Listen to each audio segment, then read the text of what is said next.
foi um livramento assim, e graças a Deus. É Deus protegendo mesmo, em nome de Jesus. Amém. Que maravilha. Jesus livra, né? O dia que o assaltante foi assaltar Monroe Wilson, ele apertou o gatilho, segurava, tremia e saiu correndo. Então Deus, quando não é hora, né, irmãos? Deus livra da morte, livra do laço do passarinheiro. Tem promessa para viver e tem chamada a cumprir? Então vai viver. Quando as promessas nós já estamos vivendo, vamos falar a verdade, né? Mas pensa como que Deus tem abençoado. Então nós estamos agora fazendo o quê? Negociando os talentos. Se não tiver isso, irmão, pede para Jesus te levar. Porque no mundão, do jeito que está aí, uma coisinha você já peca. E é difícil, às vezes, a pessoa pecar e depois voltar. Nós estamos aqui para duas coisas: viver promessas e fazer a obra. Quando se concluir isso, Maranata. Ora vem, Senhor Jesus. E hoje a palavra está com o Jacom. Chega para cá, Jacom. Nós estamos aí nessa quarta semana da campanha da família, né? E o Senhor colocou no coração de sempre a esposa trazer a mensagem na segunda e o marido na quarta. Aí eu falei para ele, ficou estreito para nós agora, porque elas estão pregando demais, né? Que benção. Então a Edilane ministrou na segunda sobre perdão, foi muito forte. E hoje Deus tem mais um pouco para nós. Aleluia. Vamos estar em pé então e orar pelo servo de Deus, para Deus falar conosco. Senhor, aqui está o teu servo, Pai. Uma honra, Senhor, servir ao Senhor com ele. Que o Senhor venha usá-lo nesta noite, Senhor. Ó Deus, bendito seja o teu nome. Como o Senhor é bom, como o Senhor é misericordioso para conosco. Fala conosco através da instrumentalidade do Jacom, em nome de Jesus. Amém.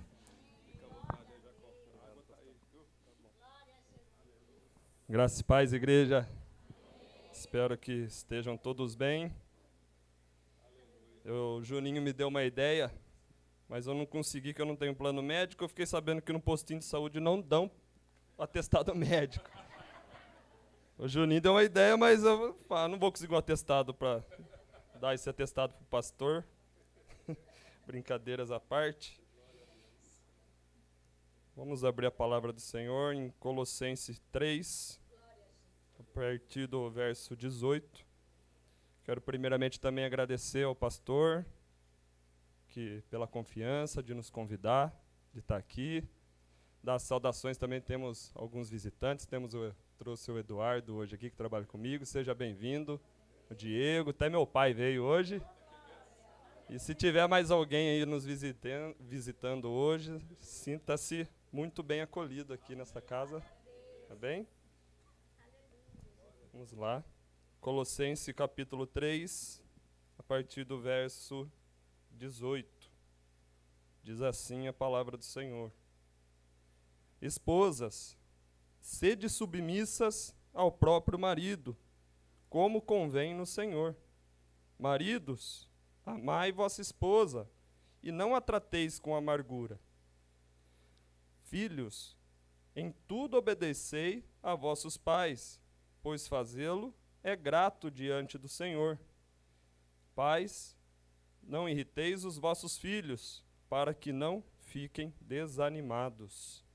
Fechar os olhos, irmãos, para a gente orar.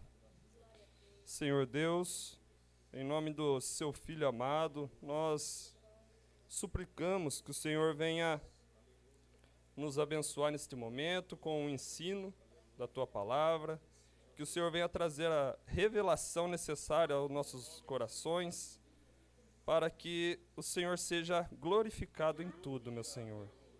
É assim que nós lhe pedimos, que o Senhor me use como instrumento em tuas mãos. Amém. Podem assentar, irmãos. Estou um pouco nervoso, acho que é a primeira vez que eu prego num culto. Acho que eu preguei só uma vez no culto de jovens e num culto de oração. Agora, culto oficial assim, dessa maneira, acho que é a primeira vez, acho, não tenho certeza. E a irmã Rosane está avisando. Vamos lá.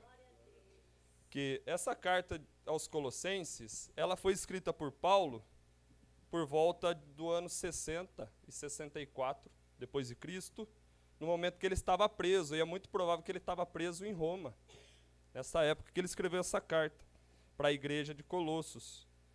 E essa igreja, ela foi fundada, foi plantada por Epáfras, que era um companheiro de trabalho de Paulo.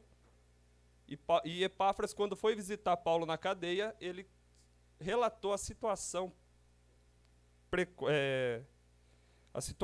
que estava passando aquela igreja ali naquele momento, né? Que em um contexto geral dessa carta aqui, ela estava passando por fortes doutrinas que não glorificavam ao Senhor. Ou seja, ela estava sob efeito dos judaizantes, que estava implicando o legalismo ali naquele lugar, e também sobre forte influência do paganismo grego. Aí Paulo fica sabendo disso e ele faz essa carta para ser direcionada aos moradores de Colossos, para exortar e ensinar os cristãos sobre o verdadeiro evangelho que deveriam ser cumprido e passado para as outras igrejas naquela época.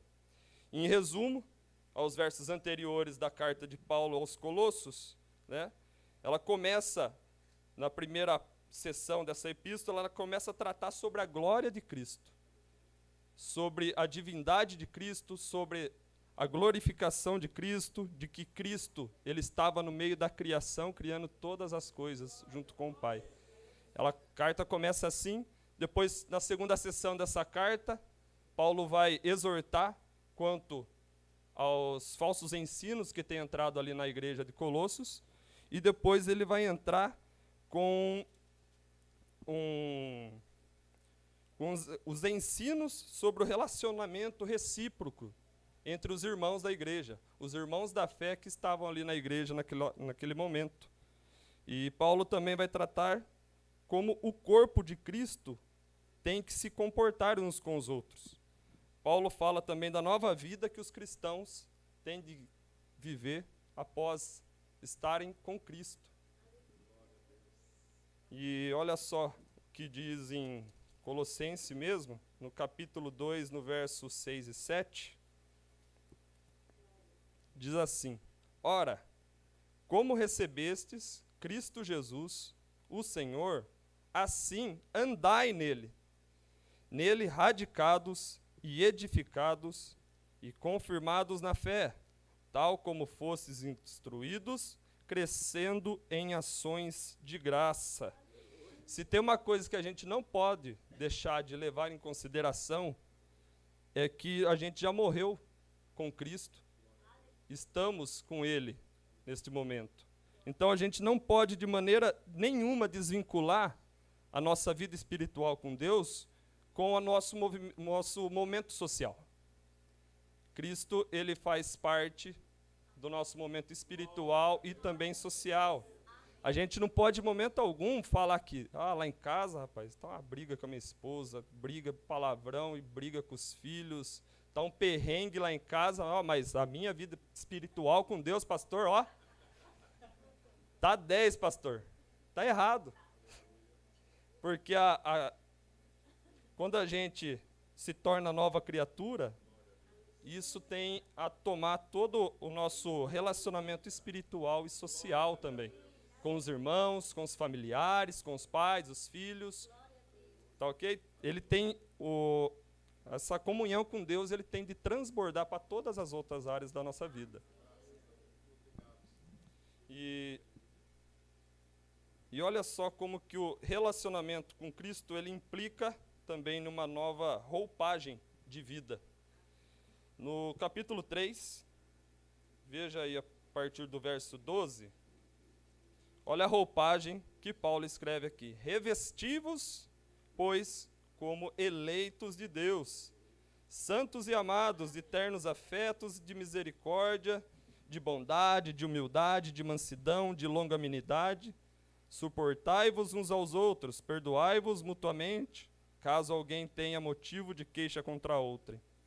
Assim como o Senhor vos perdoou, assim também perdoai-vos.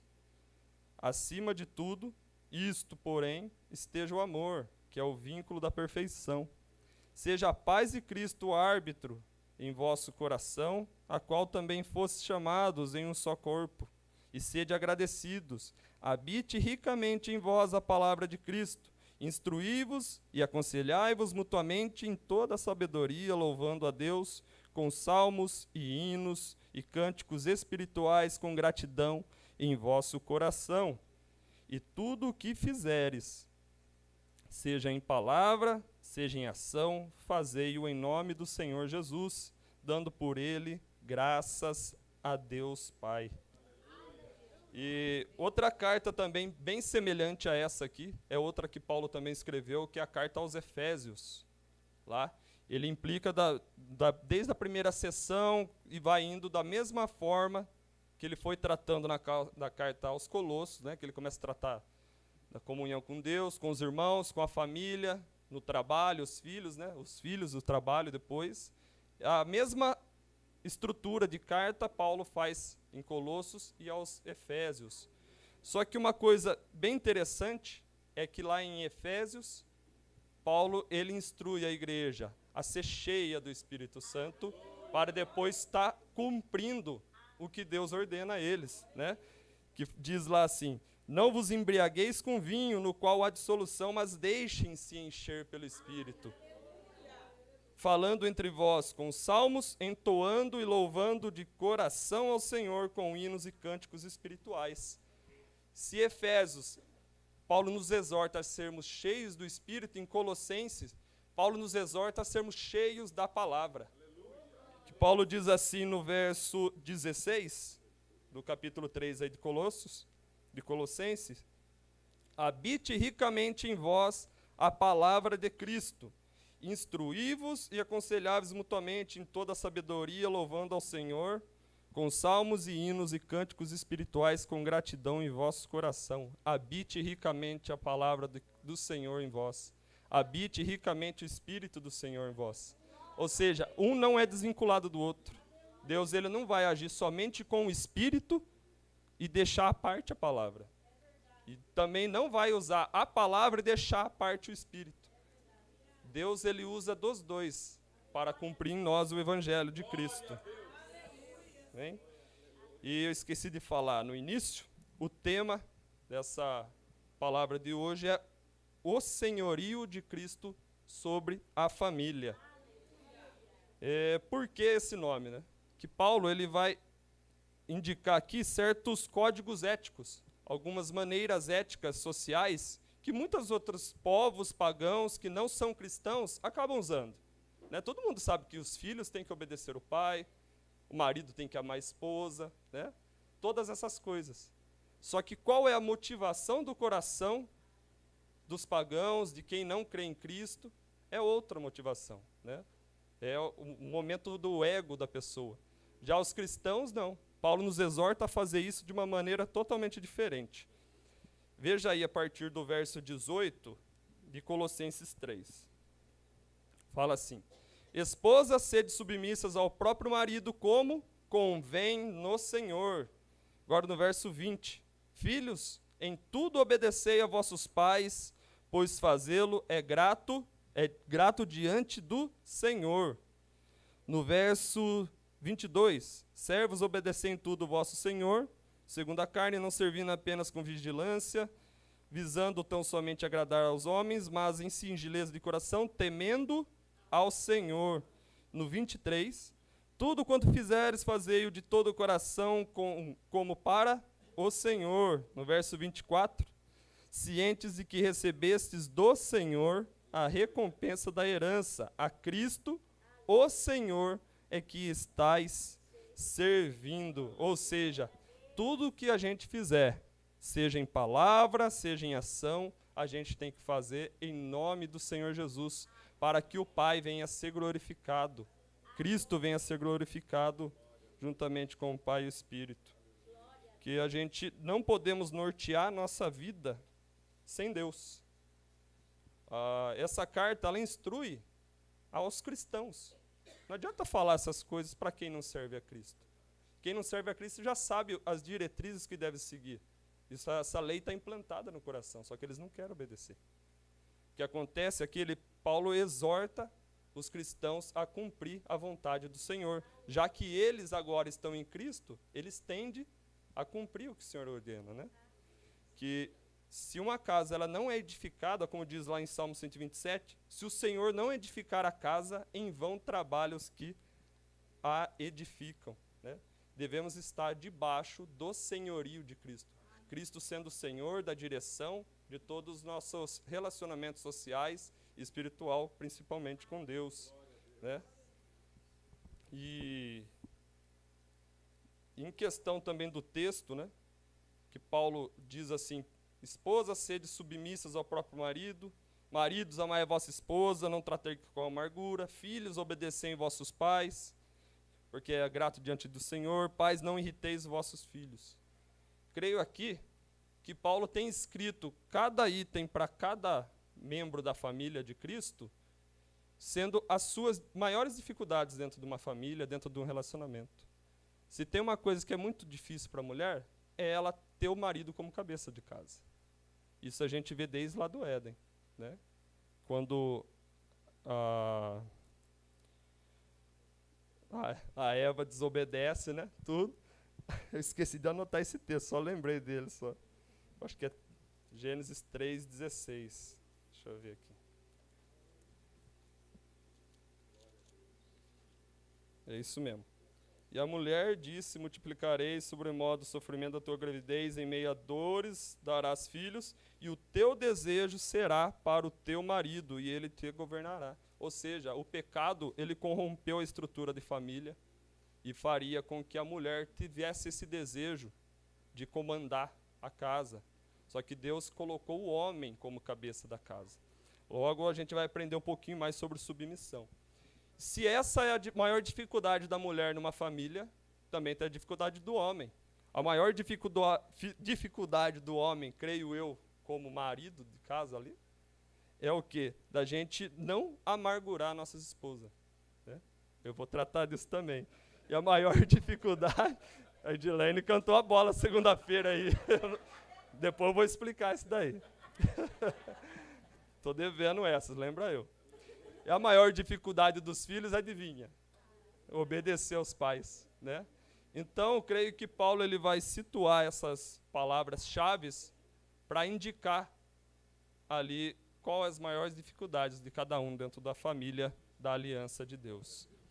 Vamos lá, vamos primeiro falar das mulheres, primeiras damas, né? Eu quero falar aqui primeiramente sobre submissão, né? Que isso é algo que hoje em dia, né, depois da luta pelo direito da mulher, muita gente evita falar sobre submissão feminina ou submissão da esposa para com o marido, né? E vão dizer que isso era algo cultural da época, vão dizer que só servia para aquela época, para hoje não serve. Só que a Bíblia não é de meias verdades, né? Se a gente for falar, considerar só a cultura da época, então o versículo 19 não precisa amar nossas mulheres, né? Paulo exorta a gente a amar nossas esposas, da mesma maneira que exorta as mulheres a ser submissas aos seus maridos, né? Só que uma coisa aqui, já vou antecipar também, que algo interessante na carta é que Paulo, quando ele diz para a mulher ser submissa ao próprio marido, ele não está causando depreciação à mulher.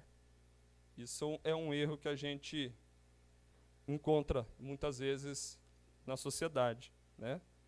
Esse é um entendimento muito enganoso que tem chegado até a nossa geração atual. E que, na verdade, no Novo Testamento, há uma certa valorização, elevação do status social da mulher. Que se a gente pegar, por exemplo, o Mateus 19, quer ver? Pastor, esqueci de ver o tempo. O senhor vai dando sinalzinho de zap aí para mim. Aqui, ó. A partir do verso 3, Mateus 19, verso 3, eu vou já lendo para antecipar o tempo aqui, tá? Vieram a ele, ou seja, a Jesus, alguns fariseus e o experimentavam, perguntando: é lícito ao marido repudiar a sua mulher por qualquer motivo? Então respondeu Jesus: não tendes lido que o Criador, desde o princípio, os fez homem e mulher, e que disse: por esta causa deixará o homem pai e mãe, e se unirá à sua mulher, tornando os dois uma só carne? De modo que já não são dois, porém uma só carne. Portanto, o que Deus juntou, não separe o homem. Replicaram-lhe dessa maneira: por que mandou então Moisés dar carta de divórcio e repudiar? Respondeu-lhes Jesus: por causa da dureza do vosso coração é que Moisés vos permitiu repudiar vossa mulher. Entretanto, não foi assim desde o princípio. Eu, porém, vos digo: quem repudiar sua mulher, não sendo por causa de relações sexuais ilícitas, e casar com outra, comete adultério. E o que casar com a repudiada comete adultério. Disseram-lhes os discípulos: se esta é a condição dos homens relativamente à sua mulher, não convém casar.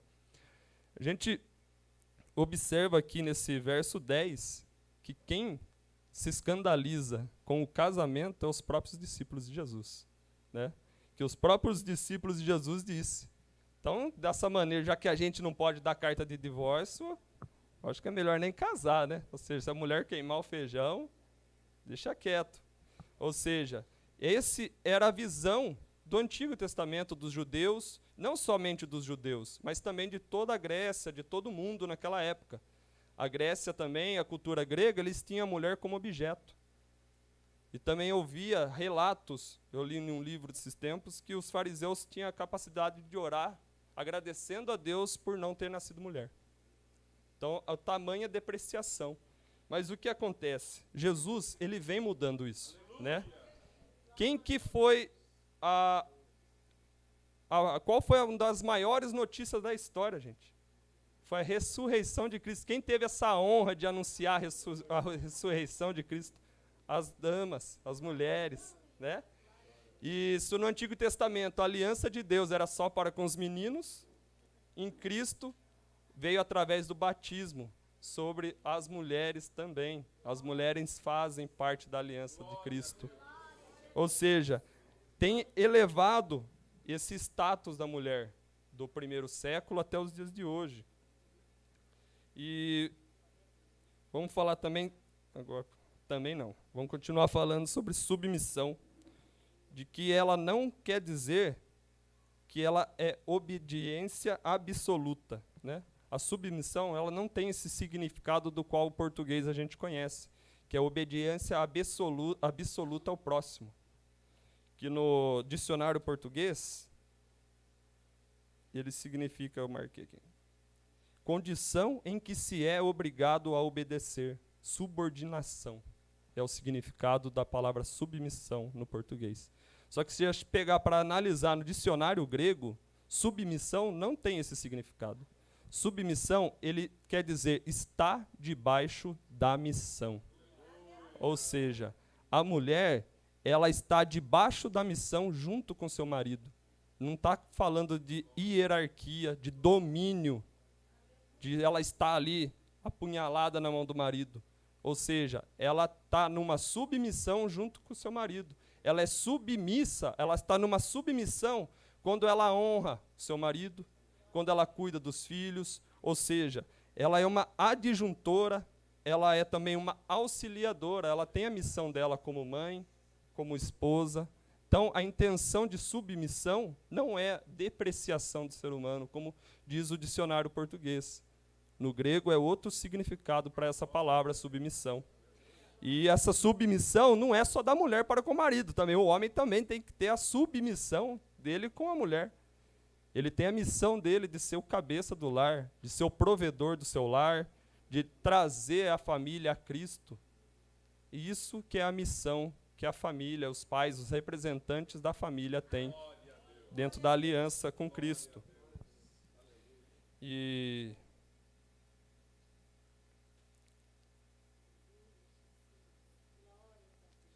mas outra coisa também, e a mulher tem essa, como eu estava falando, ela tem essa dificuldade de deixar o marido como cabeça da família, como cabeça do lar. E a gente vê isso também como Perdão, irmãos, estou perdido aqui. Tá. Mas aí você pode perguntar, mas e o marido? Quando ele faz corpo mole para liderar o lar dele, né? Para isso daí, gente, o marido tem que tomar frente, porque a Bíblia, a própria palavra de Deus lá em Efésios, ela coloca o homem para ser o cabeça do lar. Paulo nos exorta aos maridos a ser o líder da casa, o provedor da casa. Tá? E quando o marido não toma essa situação, cabe à mulher fazer. Mas isso não é o que Deus planejou, né? Isso não é o que Deus quis. O marido tem a função de ser o provedor, né? O cabeça do lar, e a mulher está nessa missão junto com ele ao seu lado para fazer a vontade de Deus. Agora, vamos bater um pouco nos maridos. Maridos, amai vossa esposa, e não a trateis com amargura. Da mesma maneira que a mulher tem a dificuldade dela de ser submissa ao seu marido, ou seja, deixando o seu marido, se sujeitando ao seu marido como cabeça do lar, o homem tem a dificuldade dele em relação à sensibilidade com a esposa. O homem ele é muito insensível, né? A Edilane falou que esses dias eu magoei ela aqui na... Eu lá fiquei me perguntando, nossa, que dia é esse? Que eu não lembro o que eu fiz. Eu não lembro o momento certo, mas foi uma palavra atravessada que eu falei, rapaz, pegou ar. Aí é greve na certa. Né? Aí você esquece. E para a mulher aquilo ali, gente, é um caminhão passando em cima dela. E a gente é uma porta, né? A gente não tá nem aí. Mas a gente só vai perceber na hora que a gente precisa da esposa, a gente vai e ela tá com a tromba. Isso é complicado, porque é algo que a gente tem que se vigiar, se policiar, né? Porque Paulo fala, maridos, amai vossa esposa e não a trateis com amargura. Ele não fala isso à toa. Ele sabe do comportamento severo, às vezes, do homem, né? Às vezes a mulher vem toda animada para mostrar algo, o marido tá nem aí. E a mulher vai ficando triste. Ou seja, o amor que Deus pede aqui é um amor com ação. Não é só um mero sentimento do que, eu amo, né? Depois eu levo ela no restaurante, tá tudo certo. Mas você vai ser beneficiado também, você vai comer igual um bicho lá. Né?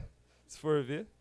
Mas é essa questão, que os homens eles têm que se policiar realmente quanto ao seu linguajar, quanto à maneira de falar com as esposas, porque elas são um pouco sensíveis nos seus sentimentos. Mas isso também não é depreciação, tá? Quer dizer que vocês têm mais valor. Coisa um pouco mais frágil de coração tem mais valor. Né? E agora sobre os filhos, no verso 20. Filhos, em tudo obedecei a vossos pais, pois fazê-lo é grato diante do Senhor. Creio que aqui Paulo tem essa palavra diretamente, realmente, para os filhos que moram com os pais. Porque os filhos também cultuavam a Deus na igreja, não era só para os adultos. Né? Desde aquela época, os filhos já frequentavam a igreja, como está aqui. Estou vendo um monte de jovens aí, um monte de gente que mora com os pais ainda, e a gente deve essa obediência a eles. Paulo exorta a gente, como filhos, obedecer a nossos pais. Se for ver, é uma dívida praticamente impagável. Né? A gente nunca vai conseguir recompensar os nossos pais por tudo que eles fez. A criança ainda age por algum tipo de interesse. Pouco malicioso, às vezes quer agradar para ter algo em troca. O pai não. Pai e mãe não faz as coisas para ter algo em troca. Ele só quer o amor do filho. Né? E que Deus ele nos exorta nessa carta para que a gente venha ser cada vez mais obediente aos nossos pais, que também importa, né, ser obedientes, porque isso é grato diante do Senhor. Que às vezes a gente acaba sendo egocêntrico, né? Nem tanto do pecado. Eu falo assim, às vezes a mãe fala para pôr uma blusa, aí o filho, não vou pôr a blusa para sair. Aí vai lá e passa frio. Não tem o pecado em si de pôr ou não a blusa, mas e o ego do jovem achar que sabe mais que seus pais. Né? Tipo, eu tenho mais opinião que meus pais são mais vividos. Isso é um perigo. Ok? E agora, quanto aos pais, verso 21, pais, não irriteis os vossos filhos, para que não fiquem desanimados. O que o texto vai querer nos dizer aqui sobre irritar, né? O sentido dessa palavra irritar, ela está no grego como sufocar o filho, tirar o ar, pressionar o filho, alguma coisa, para que eles não se desanimem. E isso acaba acontecendo muitas vezes, né? Porque tem pais que vão tratar os filhos como se fosse um cristal, enrolar num plástico bolha, né? Tomando todas as decisões para o filho, e quando o filho cresce, não consegue tomar uma opinião sozinha, uma direção, não sabe tomar nenhuma direção sozinho com sua vida. Por quê? Os pais o asseguraram. Isso é sufocar o filho.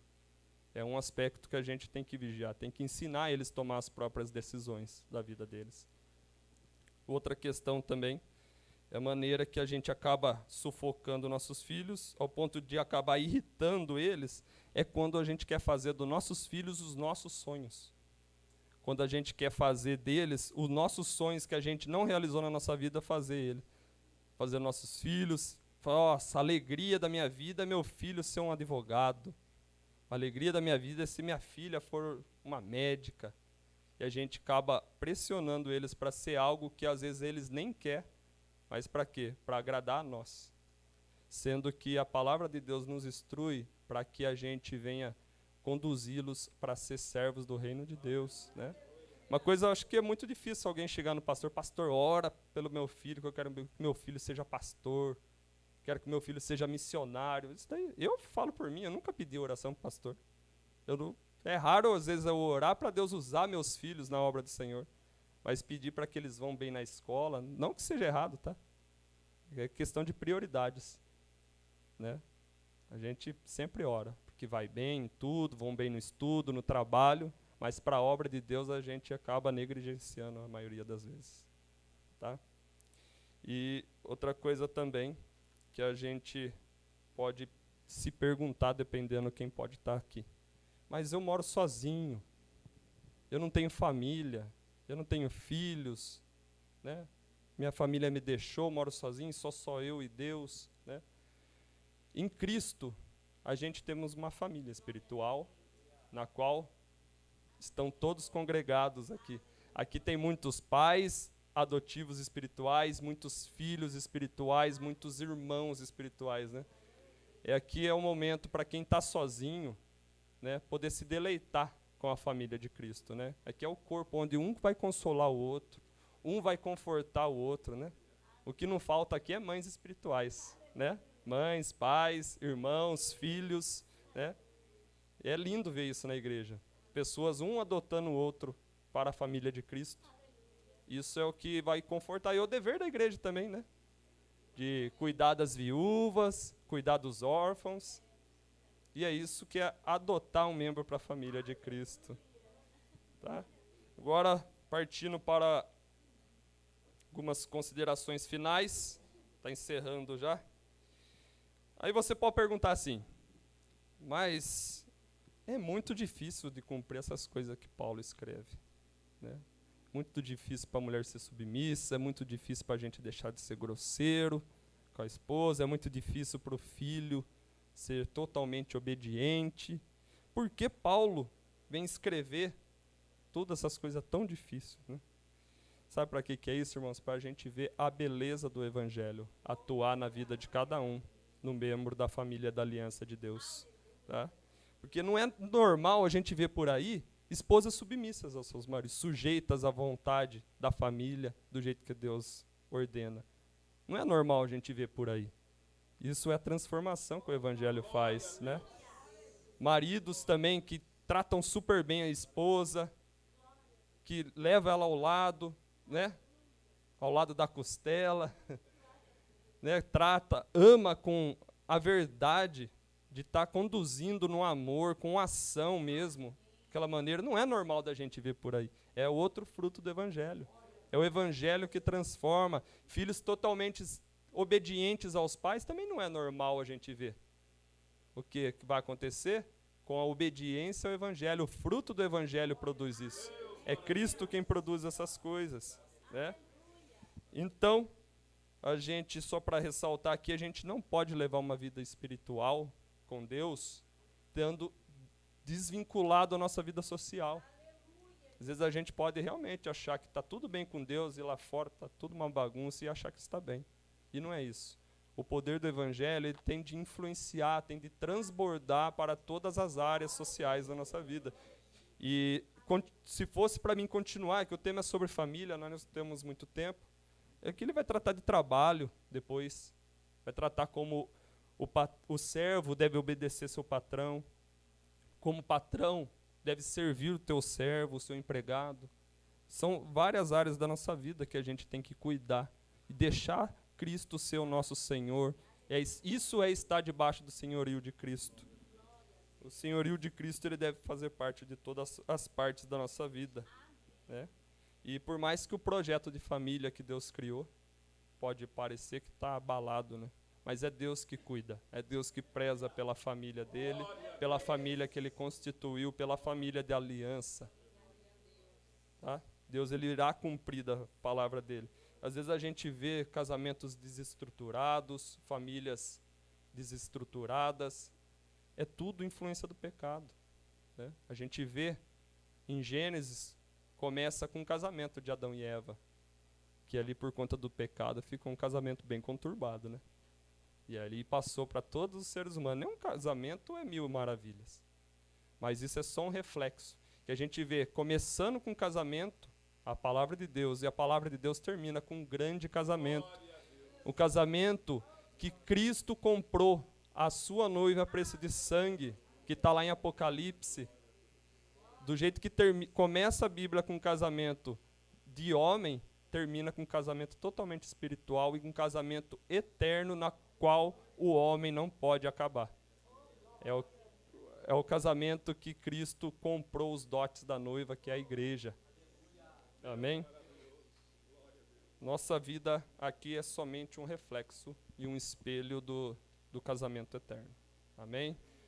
Agradeço o pastorzão pela palavra. Desculpa, peço que os irmãos tenham paciência cada vez que eu vim aqui. Estou tentando superar um pouco esse nervoso, mas o nervoso faz parte, né? Obrigado, pastorzão. Deus abençoe os irmãos que tiveram paciência. Glória, Deus abençoe. Aleluia. Meus irmãos, e dá para imaginar esse homem de Deus aqui chegando na igreja, né, bermudona, uns alargador, né? Chegou lá um dia, eu quero ouvir a palavra. Levaram eu num lugar, mas tinha muito louvor, quero ouvir a palavra. Ele falou, eu já li a Bíblia. Ele falou, não literal assim, mas já pôs no foninho de uma máquina trabalhando, já li ela inteira já. Então olha só o que Deus faz. Isso é uma realidade que Jesus transforma. O Evangelho é transformador para quem abre o coração. Vamos aplaudir mais uma vez, servo de Deus. Deus abençoe, meu querido. Deus abençoe. Aleluia. Como é bom ver o povo crescendo na graça, no conhecimento, né? O Val lembra, né, Val? Esse Val, cada história também, Val. Aleluia. Diga aí, quarta que vem tem mais. E segunda também. Segunda-feira também. Graças a Deus. Meus irmãos, são agora 20 horas, 44 minutinhos. Vamos orar. Caso alguém vá contribuir, vamos orar já? Olha, irmãos, essa palavra falou em todas as áreas da nossa vida. Agora, seu marido, às vezes seu esposo não está servindo a Cristo. Não, você tem que ser submissa. Espera aí, eu aprendi na igreja, vamos falar de submissão. Então, senta aqui, meu amor. A Duda fala, meu amor, que ela andava com uma Uber que vinha buscar. Meu amor, ela falava para o filho dela. Senta aqui. Sabe o que é submissão? Você está numa missão de conduzir sua família. E eu faço parte dessa missão que você está aí. Então, irmãos, como é bom, né? As pessoas estudarem a palavra de Deus para trazer ensinamento correto. Deus seja louvado pela vida do Jacó. Que você continue nessa força aí, em nome de Jesus. E o Diego também está junto aí, né? Deus seja louvado, esses homens de Deus, todos os irmãos aqui. Senhor, os irmãos que vão contribuir nesta noite com o coração em paz, até para contribuir, o Senhor nos ordena que tem que ser envolto de um coração puro, Senhor, sem mágoa, sem ódio, sem raiva, até porque o Senhor nos perdoou. E o ódio, a raiva já não faz parte da nossa vida mais. Pelo menos na vida do cristão e da cristã autêntico. Dos autênticos não faz parte mais. Isso é vida velha. Agora nós temos novidade de vida. Agora, Senhor, pode falar, a gente dá outra face, pode agredir, a gente dá outra face, podemos ouvir, podemos até ficar entristecidos. Mas logo o Seu Espírito nos conforta, nos consola, e nós podemos enxergar que nós estamos, como Neemias, fazendo uma grande obra, e não podemos descer no patamar, Senhor, daqueles que estão aquém. Muito ao contrário, nós vamos orar para que eles venham, Senhor, a ser superiores também, chegar no nosso nível, ó Pai. Porque aqui o Seu povo de Deus está todo mundo no mesmo nível. O Senhor é o Senhor de todos. E que assim seja, Senhor, em nome de Jesus. Amém e amém. Se alguém vai contribuir, esteja em pé. Facilita o trabalho do Cidinho. Ei, Cidinho. Cidinho é uma bênção. Glória a Deus. Celinha, Cidinho. Deus seja louvado. Deixa eu ver se tem recadinhos aqui.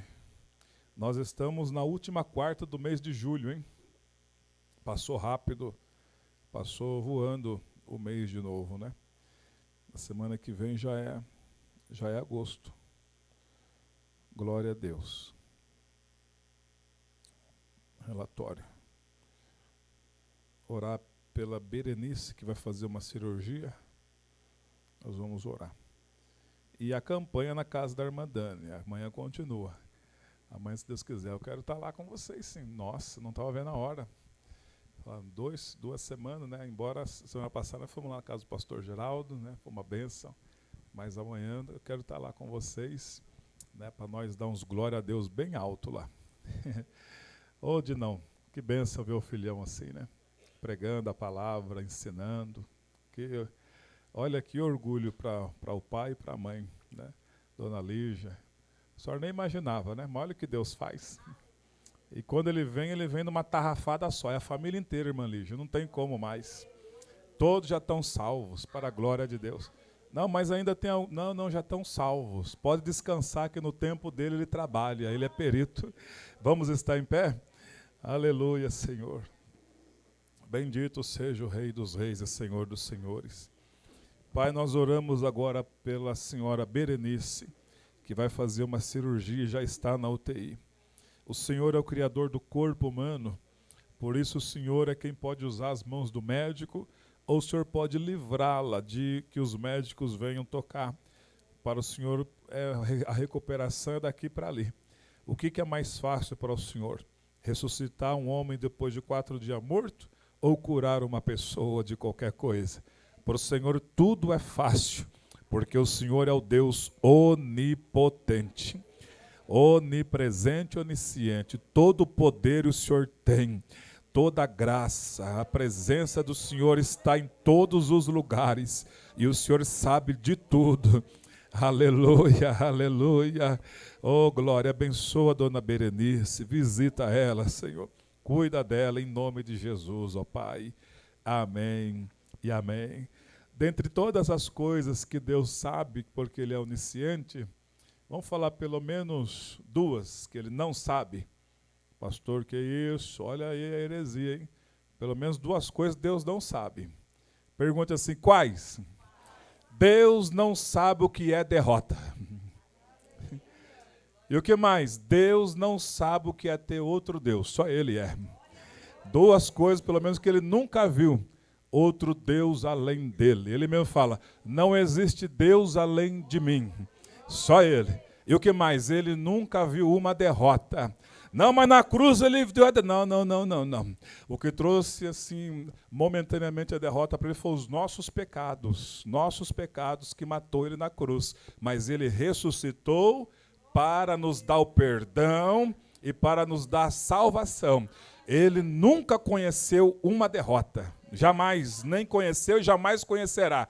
Por isso nós servimos um Deus de vitória. Então diga ao teu vizinho, levanta a cabeça. E diga assim, ó, não vem com essa choradeira pro meu lado não, hein? Pode falar, hein? Vem aí, cachorro. Irmão, você serve um Deus de vitória. Não vem com essa choradeira não, porque o seu Deus é vitorioso.